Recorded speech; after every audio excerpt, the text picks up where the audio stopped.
Welcome to CNET's Next Big Thing. I'm Brian Cooley. And I'm Tim Stevens, and we're glad you're joining us for our 13th year of this important presentation. Now, CES, as you know, is a show that's frequently, really always has centered on visual technologies. Go back to its roots in the late 60s. Really, it was a TV show, and it still is very TV dominant. We've had displays from too big to fit in your front door to almost too small to see on your wrist. But now we're seeing a visual revolution that is different and important starting to take hold. New ways of seeing through technology that are about much more than just the display.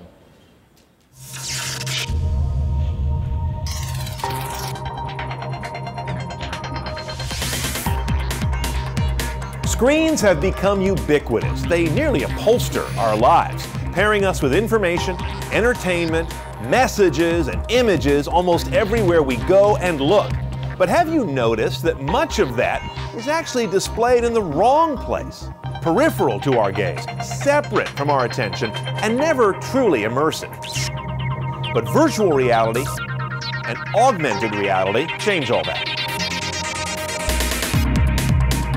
By filling our gaze with context, sometimes replacing our view with one that would be otherwise inaccessible, unlocking the unseen information that fills the physical world around us, or adding layers to our own experience. These two technologies, years in the offing, now stand ready for a world that demands constant visual support. They're poised to become the next major digital platform, the new reality.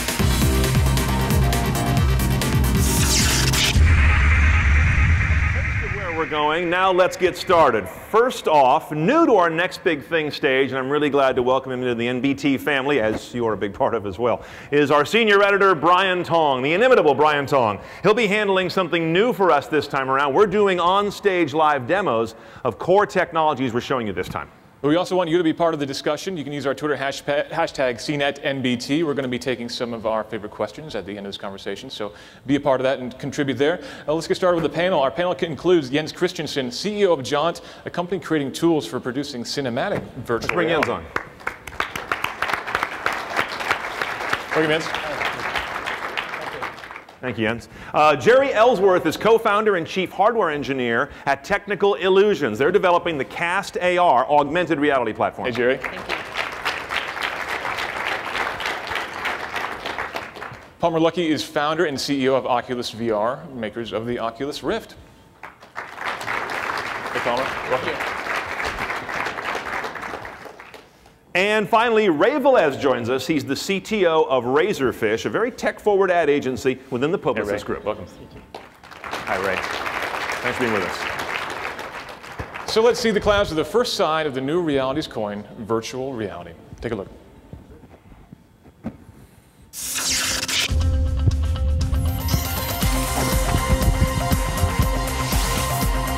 Virtual reality. It's basically about being somewhere else without leaving where you are. It combines some mix of 3D depth perception, nearly complete visual surround, and the ability for your gaze and movements to be transmitted to the media. VR is about entering a scene, not just looking at it. The goggles or headgear are what you notice first. Oculus Rift, Samsung Gear VR, Sony Morpheus, even Google Cardboard. They all replace your natural view with a synthetic or recorded one, while also sensing your motions to adjust your gaze and position in the scene. The content is not produced like any other. It's envisioned, captured, and edited with new skills and technologies that are still quite nascent. Games, of course, are the best known use case for VR. They lend themselves to it very well, but the push is on now to grow telepresence and video content. Like walking through a resort hotel before you book, right down to the slope of the beach or space of the restaurant. Imagine a similar experience for touring open homes, or checking out a car in the showroom from your living room, maybe even standing next to Paul McCartney on stage. It's not just the best seat in the house, it's every seat in the house, and everybody can enjoy it at once. We think the pieces are now finally in place for VR to have a real shot. The goggles are getting smaller and less expensive, while offering a more lifelike image and less nausea. And experimental new content is breaking out all over. And critically, marketers are intrigued by the possibilities. Still, users have to wear something on their face, go temporarily blind to the world around them, and stop multitasking. Producing VR content is orders of magnitude more difficult than the well-oiled world of flat high def. But when it's done well, it's magic. A claim that's been made by many technologies over the years, but seldom with the credibility of VR.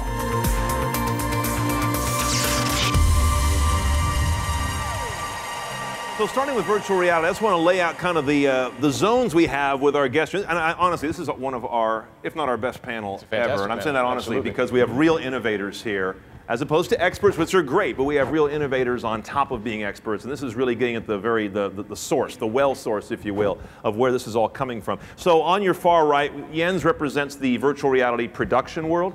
Jeri represents augmented reality platform. You've got Palmer representing the virtual reality platform world. And then you've got Ray here from, yes, you've got Ray here from the voice of the global advertising agencies, which in my experience are extremely intrigued by what's going on to your left. So that's kind of where we're going in terms of who's doing what. Absolutely. And let's start the discussion at Palmer. Right now we're seeing most of the applications in VR relating to gaming. I think a lot of people are very excited about that. Is that really going to continue to be the ultimate application for VR, or is that really just a kind of a Trojan horse to get these devices in people's homes? I wouldn't call it a Trojan horse, but it's almost certainly not the end game for virtual reality. The reason we're seeing so much activity in games in VR is because the gaming industry is currently the only one that really has a large base of tools and talent to build immersive real-time 3D worlds. When people are working in marketing for VR, they're hiring the same people that make video games. They're not hiring marketers. They're not hiring, I don't know what else you would hire, but they're hiring game developers. And that's because virtual reality really at its core is an extension of gaming technology and how it's gone.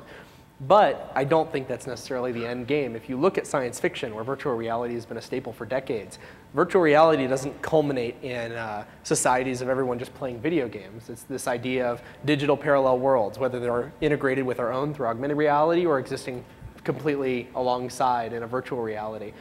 People able to communicate and be together and do things in a virtual space that's alongside the real world. And that's almost certainly not games. We don't spend the majority of our lives playing games. At least you guys probably don't spend the majority of your lives playing games. And while some people will, I don't think that's going to be the ultimate application. I don't want to assume any understanding across the whole room. We have a large crowd here of many backgrounds. Let's start. I want to ask you, Jens, to give us a definition of virtual reality. Let's ask the stupid question. Yeah, so basically it's a reality that's different from your own reality. So that's why it's virtual as opposed to the actual reality. And it's really an amazing thing, you know, when people first put on a headset and also headphones, by the way. It's both visual and auditory. You know, you try an Oculus or you know, any of the other headsets, you really feel transported. You know, that's really the key difference between VR and other type of media up till now, where, you know, if you're watching TV or even, you know, a movie, you're in your living room or you're, you know, in the movie theater. But when you put on these headsets and headphones, you're suddenly, you know, in a park or you're in the middle of a movie. And to us, that's really a quantum leap in terms of entertainment and really makes it a new medium. That's what we're excited about, you know, enabling content creation for this new medium. And it's a great point. You know, it started off in gaming, and gaming will always be part of it. But I think video and really cinematic VR broadens the appeal beyond essentially the gaming community. Mm-hmm. We've got a demonstration now. Let's put some more meat on the bones. Brian Tong, our senior editor, joining us now with, and notice he'll be sitting down. We're going to get to why in just a minute. That's how immersive and realistic this is. So he's putting on Oculus Rift. Oculus Rift, right? And we're going to see some cinematic interactive experiences. Some of which you may have seen. They're available now on the Google Cardboard platform as well. But Brian, we'll let you take it away with some Jaunt VR. All right, here we are in Jaunt VR, and this is an example of here. We're in like this pool BMX biker. I can go 360, track them all the way. And when I first did this demo, I had headphones on, right? So this is an example where when you're taking this other world, you're also hearing the sound in 3D. So when I tilted my head this way, I could actually hear the audio. Oh, now Brian Cooley's gonna be jealous of this because I'm basically sitting on Paul McCartney's piano. Damn you. You want to be here, don't you? Yeah, I do. So here you go again with this setup, taking you in a whole new world. This is the backstage area, right? I'm flipping around.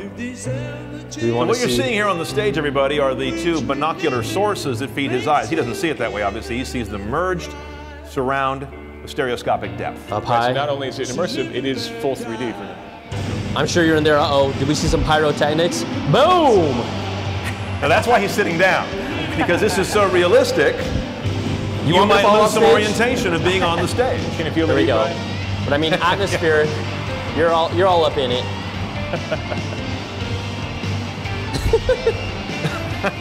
This is what There you are right there, cool, You'll, right? you'll notice he gets what you call, what is known in the biz as Oculus mouth. Your mouth drops open. Is that this one? Yeah, that's the face. That's the face right there. Yeah. So that's Oculus mouth.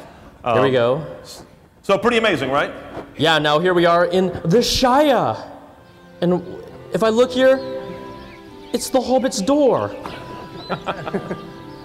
And very serene and peaceful.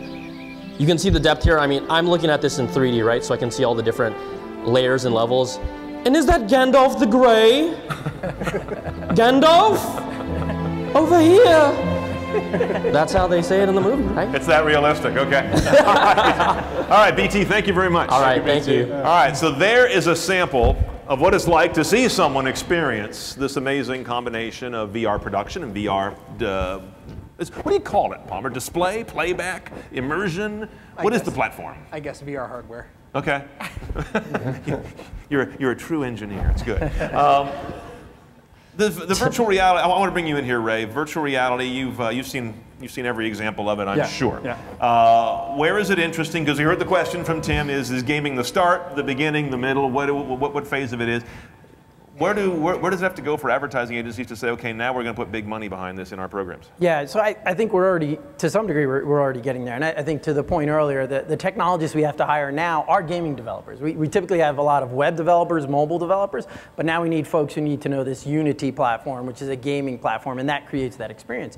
A couple places where we see it being very exciting. Of course, one of the most exciting pieces of it is that captive audience, right? So somebody is there, they can't look around, you can't look to your neighbor, you're part of this audience, and now you can make sure that people are watching what you're showing to them and make it just so immersive that they block everything out. So you don't have banner blindness, you're not skipping a commercial, it's just incredibly immersive. It's not just lean forward, it's lean all the way forward. Exactly. That's all you're doing. Right. And you know, these are real issues, right? Everybody's skipping commercials, people have banner blindness, you have to get past that. But one of the most exciting areas we also see is beyond the gaming space, which is over the last 4 years, our emerging experiences team has done a ton of work bringing digital to physical.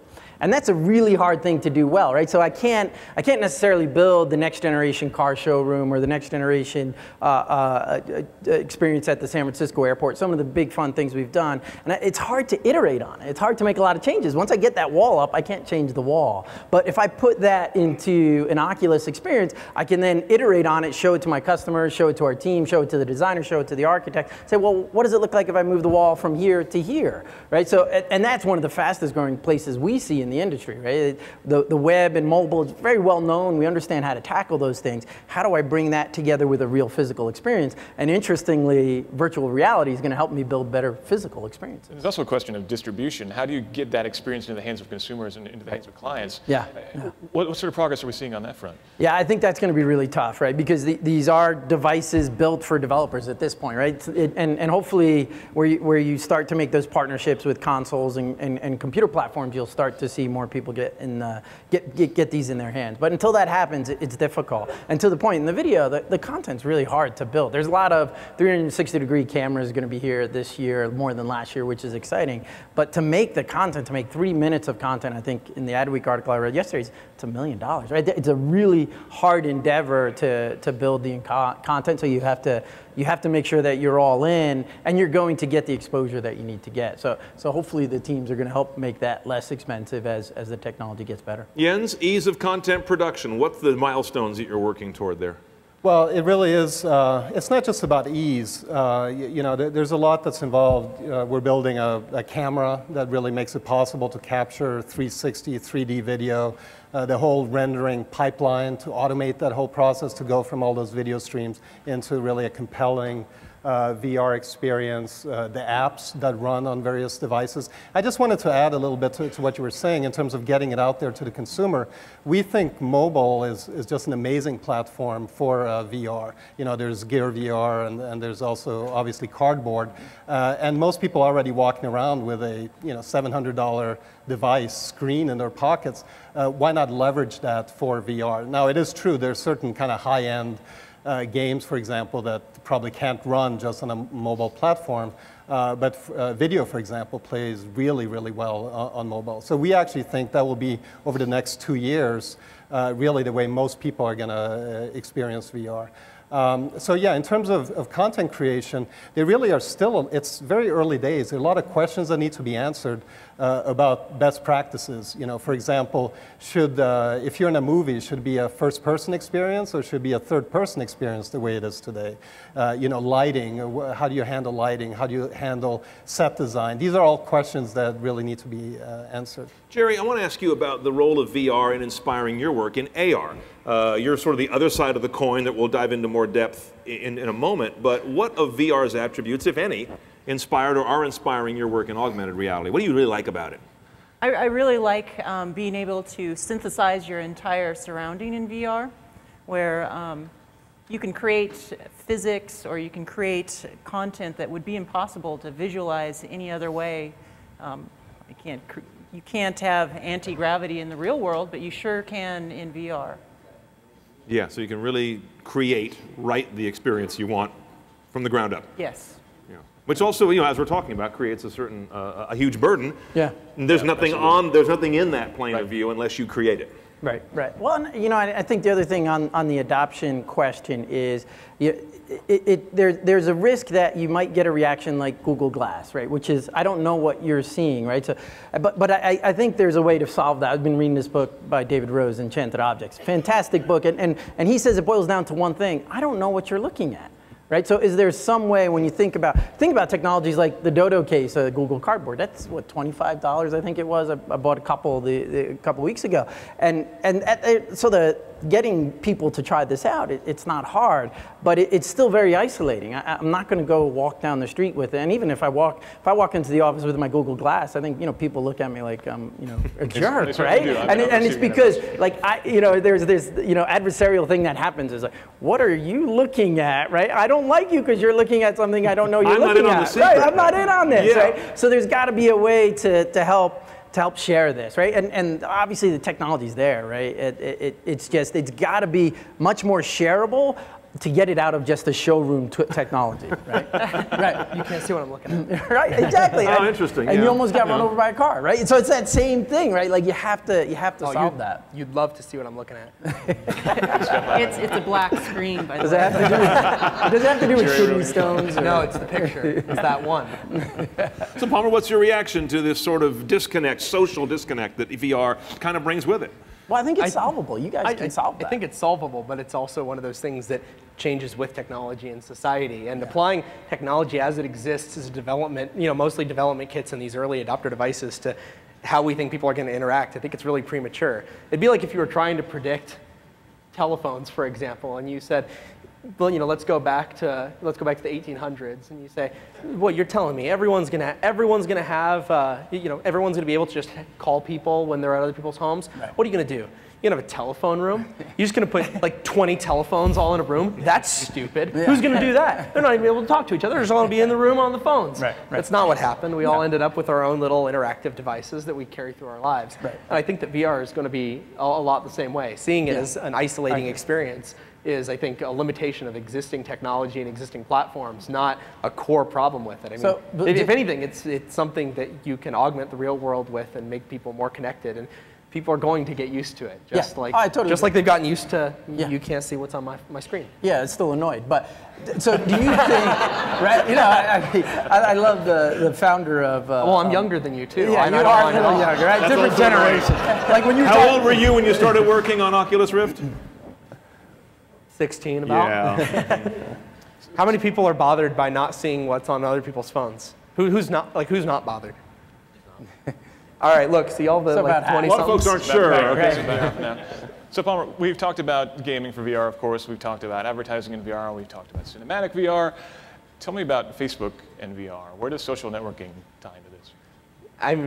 Like I said, it's way too early to say. It's one of those things where trying to predict where things are going to go based on the hardware as it exists today is tough. I mean, like the Rift as it exists today, or even cardboard being a lot cheaper, there's no obvious way they integrate into a social network as we use them and as we understand them today. Just throwing a bunch of pictures into a space, that's not interesting. Just having a news feed that's as larger than life, that's not interesting either. It's going to be the new experiences that make virtual reality fascinating. So I don't even know if I could hazard much of a guess, but if I would say that it wouldn't necessarily be Facebook, the social network, it would be some of the key concepts. People are narcissists, and they like to share the best parts of their lives with other people. And they like other people to see the incredible lives that they want people to think they live. And that's probably going to carry over to virtual reality. I mean, if you can have, if I can share a family gathering with all of the other extended family that couldn't make it, and allow them to feel like they're actually there, that's a powerful thing, especially for people who aren't there not by choice, but because they're limited. You know, people who live in nursing homes who don't have access to and I don't think real world. Anybody would forgive me if I didn't ask you, when are we going to get the consumer edition of Oculus Rift? We don't have anything to announce at this time. I tried. Okay, look. Sorry. Think of it this way. It's people see it as this thing where VR's taking a really long time to come around. They're like, oh, people have been talking about it for years. But really, this whole resurgence in VR has only been around a couple of years. Oculus hasn't even been around for 3 years as a company. Like, we've got many months to go, but we're like 2.5 years old, and we've already shipped 2 products of our own and helped ship Samsung a product of their own. That's better than an annual release cycle. People are really impatient about things they want, but it's really hard to go because we want them really bad. That's why. Now, before we turn the corner to augmented reality, I want to get one more question here with Jens. We're talking so much about pre-produced content, but you've got a strategy to live, correct? Yeah, absolutely. I think once you can do live, that's going to increase the attractiveness of this technology even a step further. And especially if you can share experiences. I really think that's what we're going to go with social, is you'll have shared experiences with your friends in VR. So your friend over in Baltimore, you can attend the same football game with him and sit on the 50-yard line together. I think that would be an awesome social experience where you're watching the same VR content, and it being sports, having it be live would be very important. So it really it's really a technical problem at this point. It's about really speeding up this whole automated pipeline in terms of taking the video and audio content and creating this immersive experience in real time. We're not quite there yet, but there's no fundamental reason we can't get there. All right, virtual reality is just half the story. Let's turn now to augmented reality. We talked a little bit about glass. There have been some not great starts to the technology, but there have been some really great efforts lately. Tablets and much more advanced wearable devices. So let's check it out.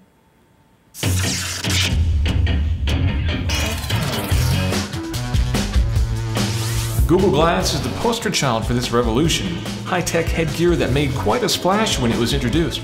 Glass, released too early to too few at too high a cost, failed to ignite a revolution. But don't worry, that revolution is coming.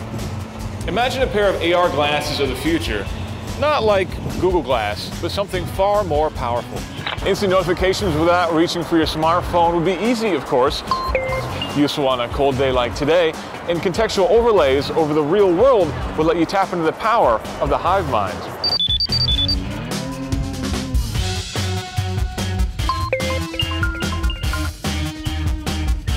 Of course, you could always use a little help getting somewhere that you need to be.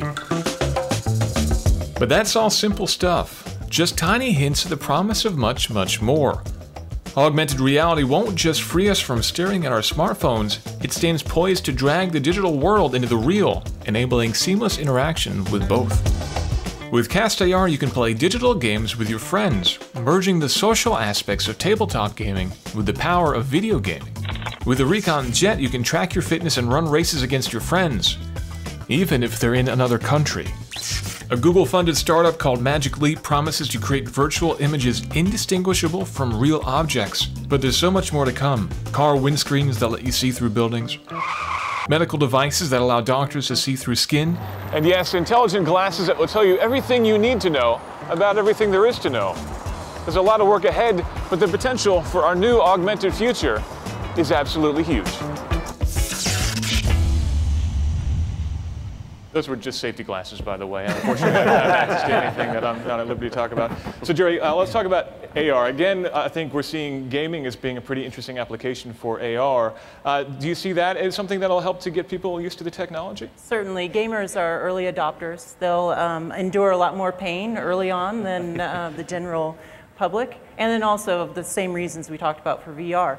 We have to create this 3D content, and we have to integrate it into some kind of system, and game engines are perfect for presenting augmented reality content. Now, your background is in gaming.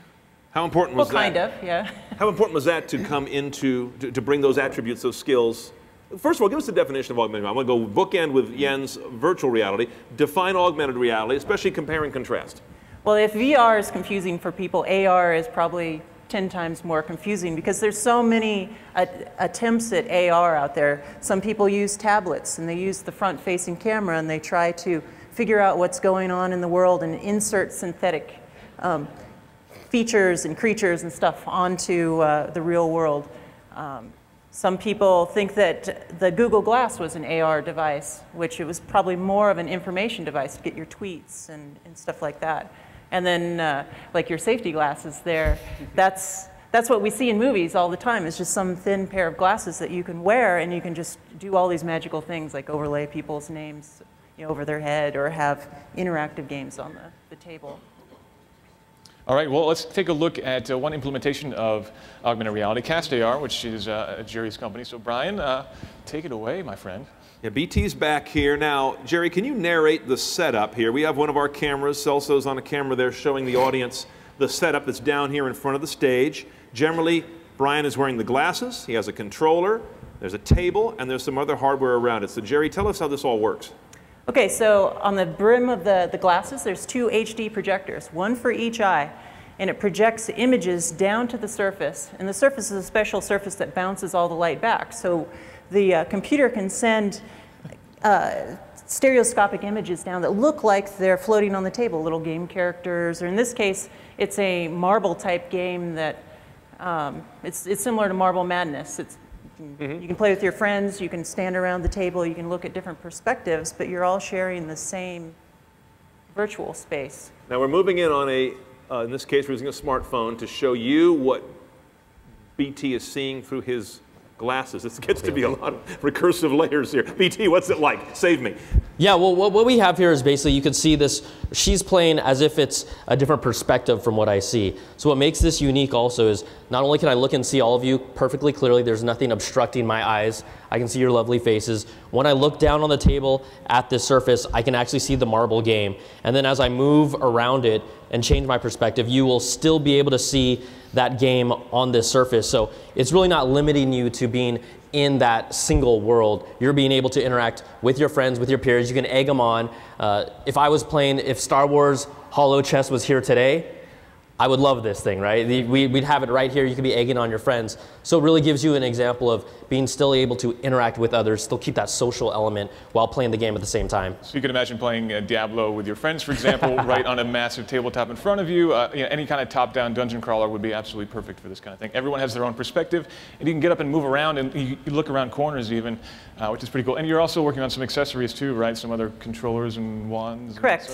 For augmented reality, you need to be able to get input, but it's in 3D space. So we're developing a wand that you can reach out and touch characters. You can pick them up with the wand, move them through 3D space, drop them down. Or for Star Wars Chess, you select your characters and move them around and have your virtual battles. And they're pretty styling glasses there, BT. Hey, I make them look good. Come on, don't be jealous. You make anything look good. So folks, what you're seeing here, just to be clear, when you see that rectangular shape there, that's the entire top of the table. When he looks at it, he sees the marble game. When you look at it, you don't.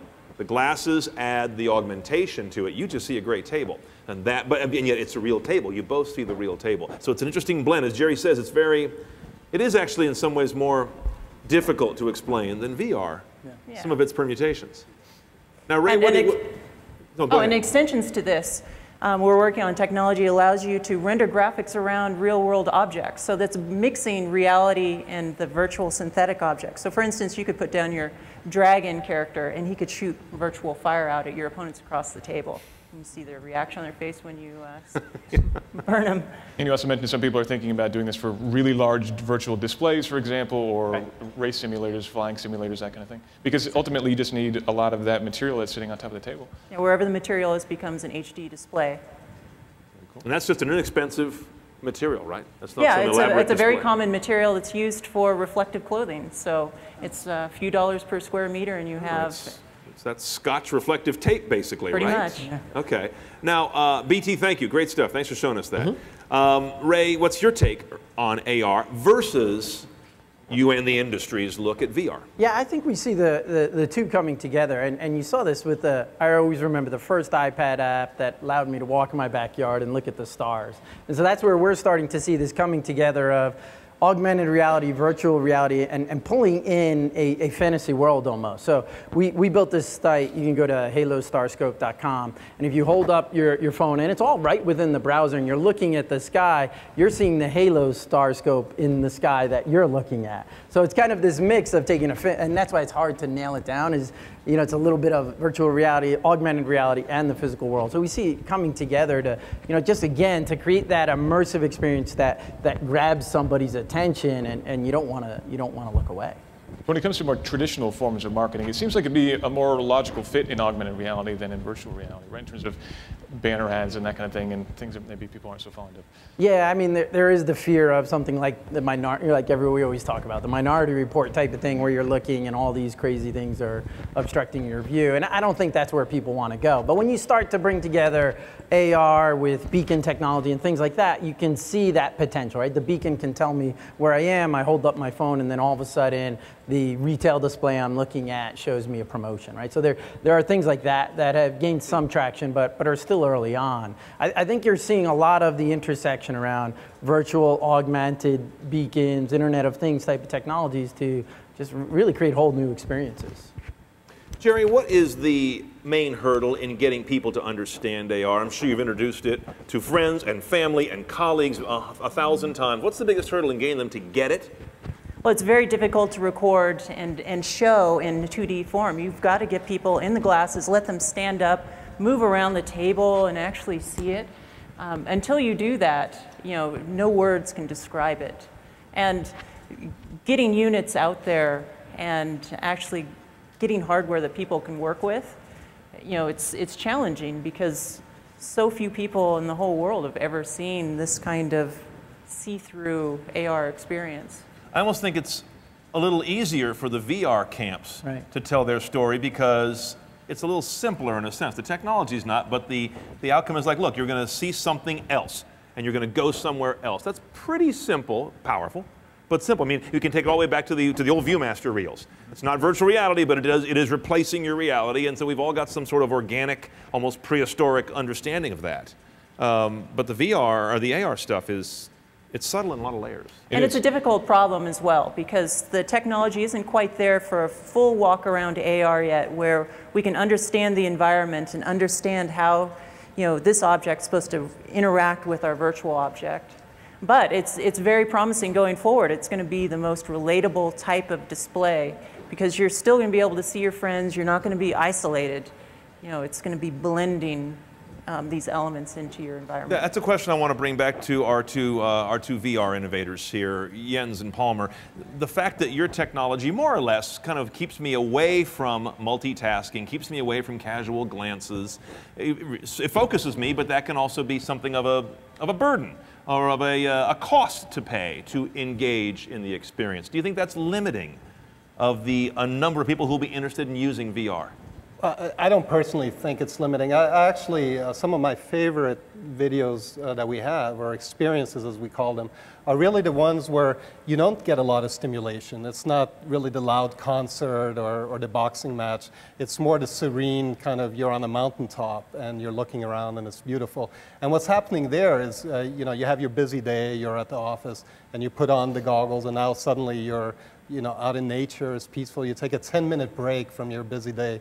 And that couldn't happen if you didn't have that isolated, you know, feeling. So I think it works both ways. I think it can be limiting, but it can also enhance the experience. We lump these two technologies together in this topic. VR and AR, we call them the new realities. Do you, in the business, think that you have a common mission and cause? You can evangelize each other, or are you two different tracks? Oh, definitely. I think they're just, you know, two sides of the same coin, really. And going forward, who knows what these technologies are really going to be? I mean, I'm hoping we'll see, you know, thin glasses that you press a button and they go dark, and now you're in VR, or you do something else and now you see a little. Goblin or something in front of you. I mean, that kind of technology I think would be very appealing. It's very early days. Palmer, is that something that you're personally excited about, having full field augmented reality, or do you think VR is the future? Well, I mean, I'm excited about it. I think it's a much harder problem to solve, especially when it's one thing to display some information, you know, like Google Glass. It's another to display information on a projector screen in the real world. It's another to actually be able to project it on anything and understand the real world. And that's very difficult. I think the first step is making a device that can make you believe that you're in a different place. If you can simulate a virtual environment, there's nothing really stopping you from capturing the real world and piping it in real time. It's all in the same stack of technology. I'm more interested in tackling the problem from the side of getting VR perfect and then figuring out how to bring the real world into that, rather than trying to continuously add things onto the real world. But that's just my personal perspective. I'm more interested in virtual reality in the near term than augmented reality, but at the end of the day, they're going to end up being the exact same thing. It's going to be the same hardware, it's going to be the same software, it's most likely going to be the same kind of digital spaces that we exist in. And seamlessly between the real and virtual worlds. Do you think that we have a hurdle to overcome to kind of get beyond the negative perception that a lot of people have for Google Glass? And if so, how can companies who are making augmented reality products really market them effectively? Well, I do agree that I think you're going to see a generational gap, like folks where it doesn't bother them. But I think the hurdle will come with adoption, right? So what's interesting is when we talk about the convergence of VR and AR, you think about a mobile device, and everybody's got that mobile device in their pockets, and so at least that gets you the scale you need to really do things that matter, right? You know, there's a lot of great, interesting cases out there, but that's because a travel agency went out and bought a bunch of Oculus and put it in their office, and now you could look at British Columbia, right? So that gets you there, but you need greater scale to get everyone else building on it, and that's where the mobile devices come together, and then that's where you're going to start to see people sharing, right? They're going to want to have a shared experience, or they're going to want to sit back on their couch and figure out a way to meditate and relax, right? So, but I think that sharing aspect will get over the hurdle, and once you start to see, you know, more people outside of the bubble areas using these devices, then you'll start to get, you know, people will get comfortable with it. It's a bit but of a it feels like there's got to be some sort of notification, though, right? Like, hey, I'm looking at naked pictures of you on the internet, right? Like something that tells the other person that. That's what was on his phone. That's what makes me nervous. Yeah. It's a bit of a chicken and egg also, perceptually. Like Google Glass did a really good job of making it look sleek and stylish, but instead they punted on features that would have made it more functional for us as a computational device. Yeah. You know, it was mono, you couldn't do 3D graphics, you couldn't track the world. So it's going to be this push and pull, trying to find something that the general public will accept, you know, the dork factor of it now. As the technology shrinks and they can become super sleek and stylish. But I think the sharing aspect, that'll get past the dorky effect. So if I walk in and my mom has one on and I have one on, I'm like, hey, look at this video of the kids or whatever it is, then my mom will love it. Well, right? It's more than just sharing. I think the key is that it's easy for people to hate things until they want to use it. Right. And all the time on the computer, the damned computer.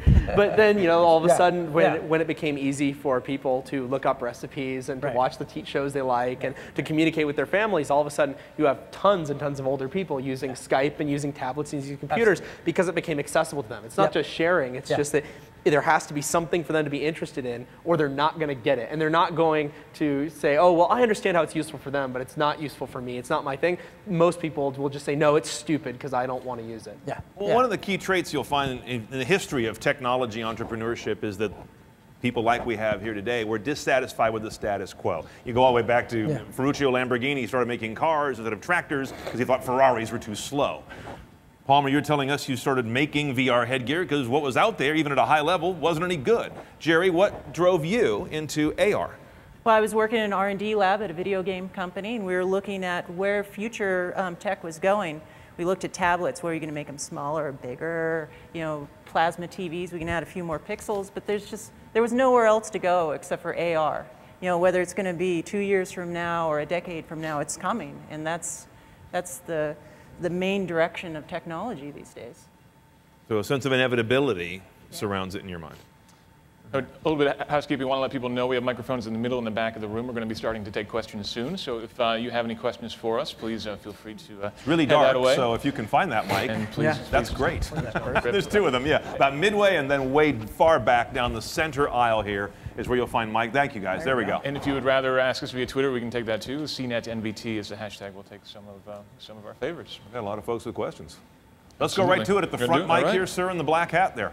Yes. Hi, my name is Matthew Turndrip. I'm a freelance programmer and also freelance journalist. So my question to, I guess, the panel, I would like to know mostly Palmer's thoughts on this. But what are your thoughts on an open source virtual reality headset? Just to repeat for the room, thoughts on an open source VR headset. Our first development kit, DK1, was open sourced in September. All of the hardware is available, all of the schematics are available, and all the component lists are available. All of the tooling is available for anyone to 3D print or injection mold. It is a good thing. It is a good thing to share knowledge that has been discovered so that other people can build on it and improve it. It's a good thing. It is a good thing. Well, yeah, bravo. There it is, right? I got a question online, Ray. I think this one is probably good for you. What types of data are these new technologies providing for marketers and developers as well? Well, I think if you look at it from a really immersive experience, you're going to get that specific person, where they are, what they're doing, are they walking? A lot of what I think you'll get from mobile today, right? Like one of the really powerful things about wearables and mobile is I know you're walking, I know it's raining, I know it just started snowing, I know all of this about you, and I think this is going to be an extension of that. And then, of course, you'll get the behaviors. You know, I really love that Coldplay concert, or I love to play Halo, or I love both, right? So those will provide greater data. Or no, like my favorite example is I know that it's Tuesday. Right. I know I love Rubio's. It's Rubio's Fish Taco Tuesday. Right. Palmer, don't forget to stop at Rubio's. Let's go to the far microphone. I believe a gentleman in a dark jacket and a red tie. I think I have that right. Give us your name and where you're coming from, so to speak, and what your question is. Sure. Hi, I'm Dr. Shane Pace. I'm a media psychologist studying cognitive psychology and new technologies. I wanted to know with VR, is anybody currently working on a system that adds real-time scanning cameras so that you can see your hands and your legs so you don't lose that presence of self?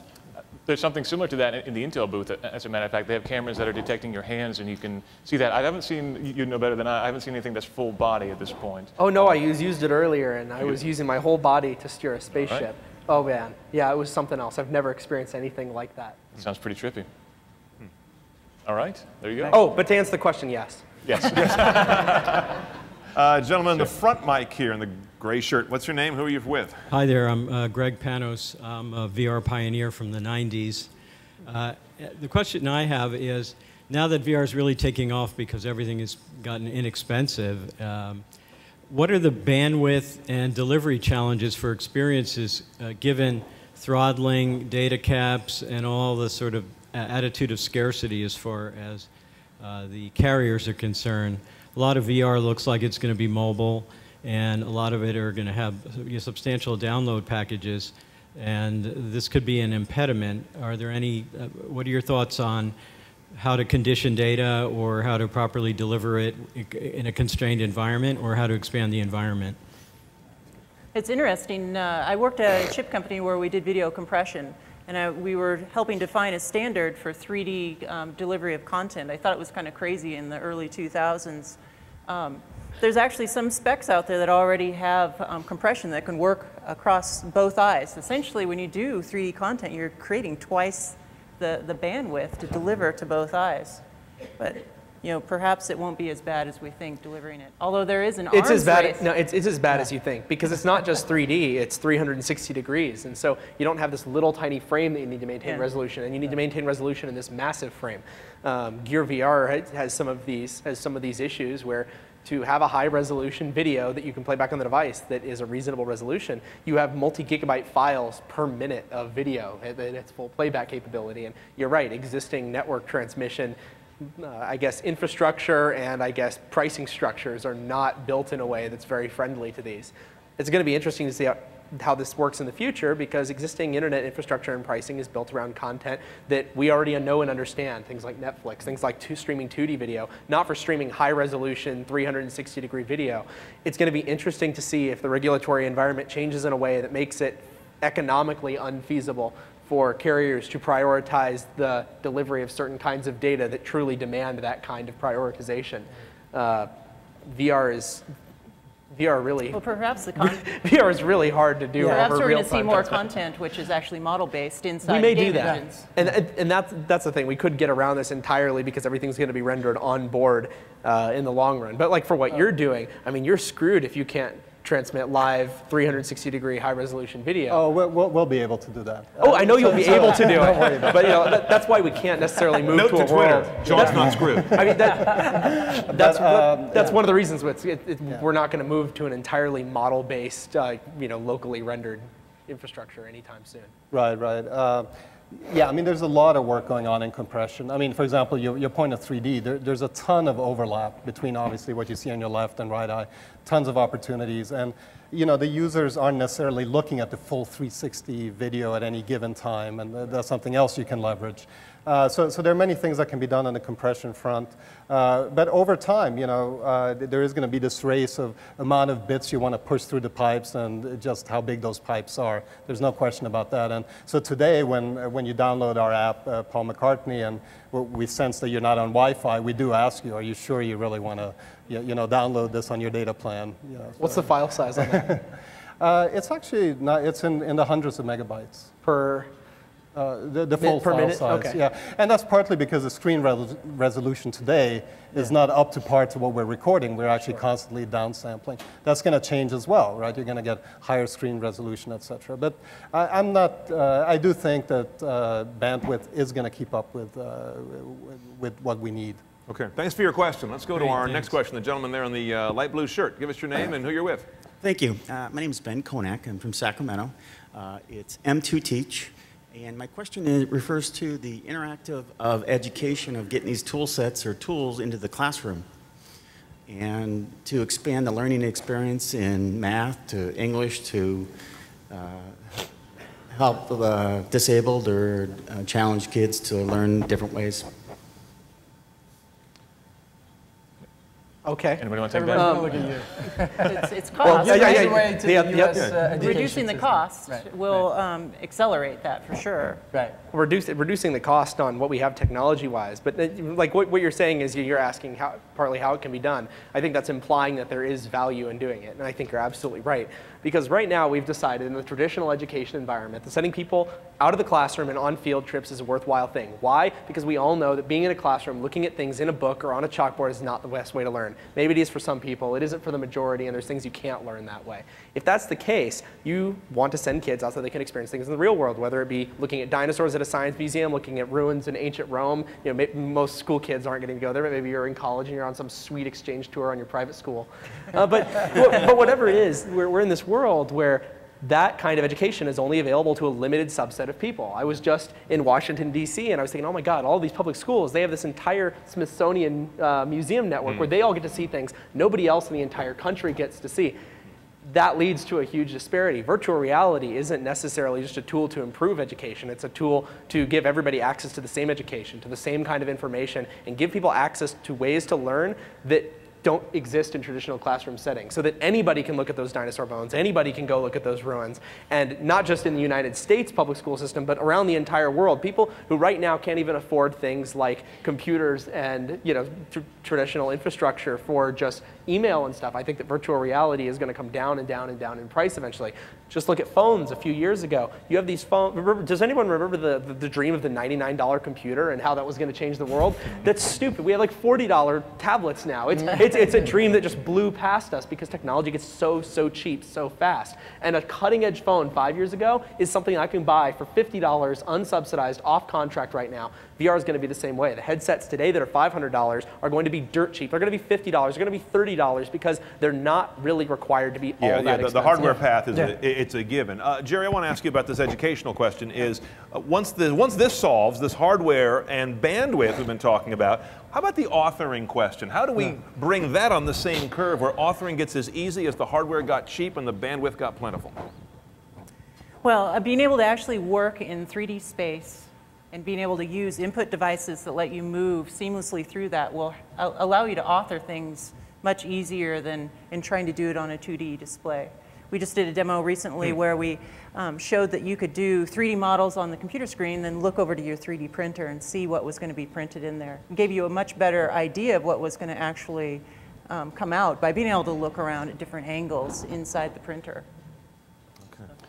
Another question from online. When will user-generated video be a factor in VR, which I think is interesting? Jens, can you give us an idea of what it would take to take, the hardware that you guys are using to create this content? Yeah. What would it take to turn that into something that a consumer could purchase, and how far away are we away? Well, it really depends on the level of quality you're satisfied with, right? So, we think it's very important to keep the quality as high as possible. Because people are going to have their first experiences with VR and cinematic VR, and we want it to be a great experience. And if you go too quickly down to the consumer level, you're going to end up with things like, flat 2D, which is much less immersive than a full 3D 360 experiences. You're going to have things where you just have a cylinder instead of a full sphere, et cetera. And I think that can really damage the whole field, frankly. So we'd like to come at it sort of from the top down with a great experience that gets less and less expensive over time. Right now, these are expensive cameras. They're not even at the prosumer level. They're really, for professionals. But like any sort of compelling technology, we think the price point is going to come down fairly quickly. All right. The user interaction has to be, friction-free, and that's what we haven't achieved yet. How am I going to send my father to Target to buy this device and put it on and play his fantasy football game? It's going to take a lot of integration and understanding how user interfaces should be and how out-of-box experiences should be. Someone's going to have to take it upon themselves to make a really easy-to-use capture device that people are going to be able to use. Yeah. I'll bet you we'll see it here at CES at some point in the future. We'll do it in a year and see where this has all come. All right, I want to thank our entire panel, Jens Christensen from Jaunt, Jeri Ellsworth from Technical Illusions, Palmer Luckey from Oculus, and Ray Velez from Razorfish. Thank you all. Let's have a hand for our panel. Yeah.